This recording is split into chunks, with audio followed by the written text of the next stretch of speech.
Assalamualaikum warahmatullahi wabarakatuh.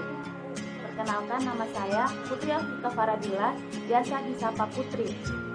Saya salah satu mahasiswi dari Universitas Islam Negeri Alauddin Makassar dari Fakultas Tarbiyah dan Keguruan, jurusan Manajemen Pendidikan Islam angkatan 2019.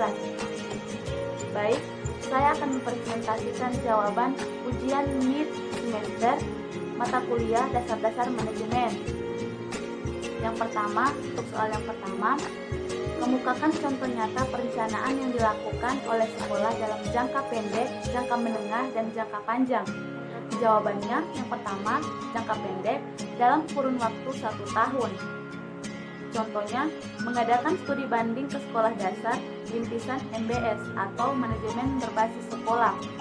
Yang kedua, memberikan mata pelajaran bahasa Inggris mulai dari kelas 1 sampai kelas 6 sebagai muatan pilihan sekolah.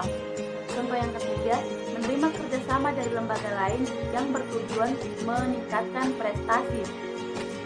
Yang kedua, jangka menengah dalam kurun waktu 4 tahun. Contohnya, yang pertama, melatih siswa mengadakan kegiatan keagamaan.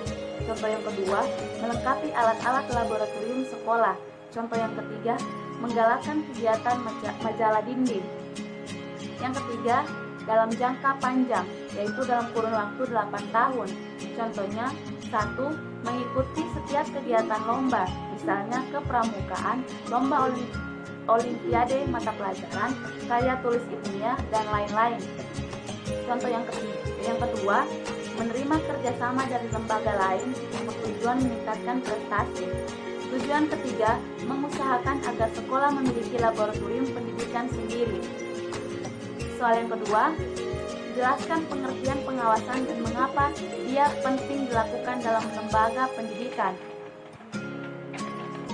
Jawabannya, pengawasan adalah proses pengamatan pelaksanaan seluruh kegiatan organisasi untuk menjamin agar semua pekerjaan yang sedang dilaksanakan atau dilakukan berjalan sesuai dengan rencana yang telah ditentukan.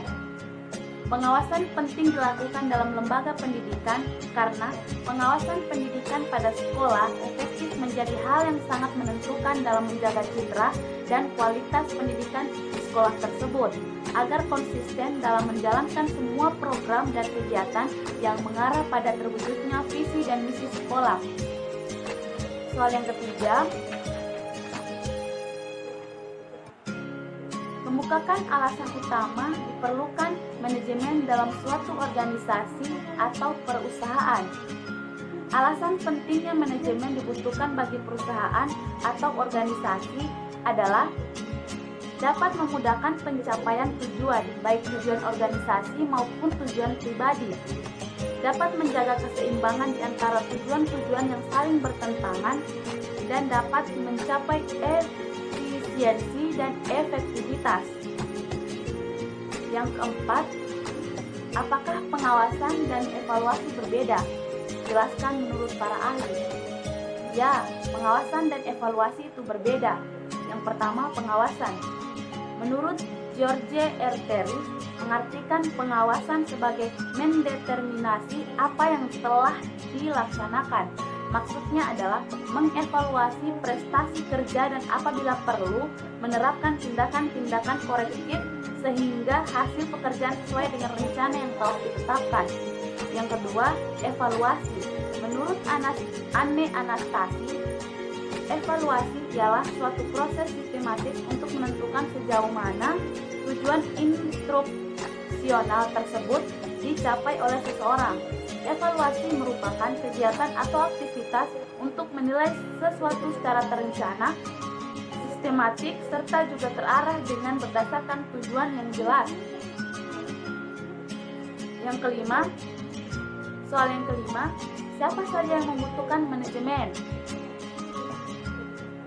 Jawabannya, manajemen dibutuhkan oleh semua orang, semua khalayak, termasuk di dalamnya kelompok organisasi dan sebagainya. Bukan hanya orang yang bekerja di kantoran atau semacamnya yang membutuhkan manajemen. Office boy atau OB pun membutuhkan manajemen dalam pekerjaannya. Jadi, bagaimana dia menyelesaikan pekerjaannya? Dia berpikir dulu bagaimana dia memanage waktunya agar tugasnya selesai tepat waktu. Seperti pelajar juga, mereka harus memanage waktunya agar tugas-tugas mereka selesai tepat waktu. Sekian, itulah jawaban dari saya.